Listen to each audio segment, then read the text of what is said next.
இன்றைக்கி நம்ம மாங்காய் சாதம் எப்படி செய்கிறதுன்னு பார்க்கலாங்க. இப்போ பார்த்தீங்கன்னா மாங்காய் சீசன் இல்லைங்களா, இந்த மாதிரி டைமில் தான் நம்ம இந்த மாதிரி மாங்காய் சாதம் செஞ்சு சாப்பிட முடியும். இந்த சாதம் பார்த்திங்கன்னா குழந்தைங்க ரொம்ப விரும்பி சாப்பிடுவாங்க. ருசியும் பிரம்மாதமாக இருக்குங்க. வாங்க வீடியோக்குள்ளே போகலாம்.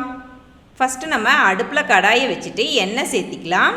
நான் நல்லெண்ணெய் தாங்க பயன்படுத்துவேன். நீங்கள் எந்த எண்ணெய் வேணாலும் யூஸ் பண்ணிக்கலாம்.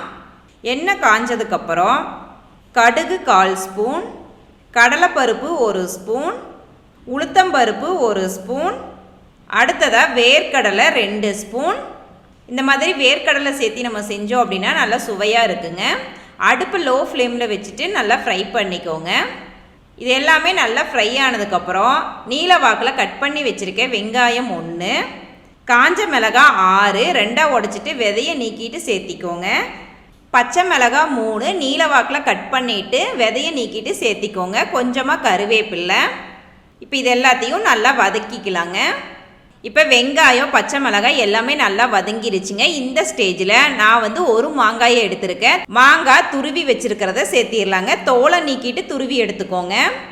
மஞ்சத்தூள் 1/4 ஸ்பூன், தேவையான அளவு உப்பு சேர்த்திட்டு நல்லா வதக்கிக்கலாங்க. அடுப்பு சிம்மிலேயே வச்சுக்கோங்க. இப்போ மாங்காயும் நல்லா வதங்கிருச்சு. அதில் இருக்கிற ஈரப்பதமெல்லாம் போயிருச்சு. ஆற வச்ச சாதம் 1 கப் அளவுக்கு சேர்த்திக்கிட்டேங்க. எப்பவுமே இந்த மாதிரி சாதம் கிளறும் போது ஆற வச்சுட்டு சேர்த்திக்கணுங்க. நான் ஆற வைக்கும் போதே கொஞ்சம் நல்லெண்ணெய் சேர்த்திட்டு ஆற வச்சுக்கிட்டேங்க. இந்த மாதிரி செய்யும்போது சாதம் நல்லா உதிரி உதிரியாக வரும்.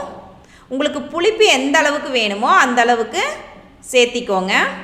சப்போஸ் ரொம்ப புளிப்பாக இருந்துச்சு அப்படின்னா நீங்கள் இன்னும் கொஞ்சம் சாதம் கூட சேர்த்திக்கலாம்.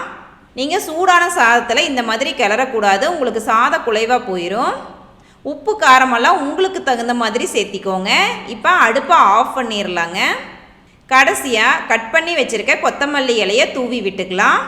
பாருங்கள், பார்க்கவே எவ்வளவு அருமையாக இருக்குன்னு, சுவையும் பிரம்மாதமாக இருக்கும்.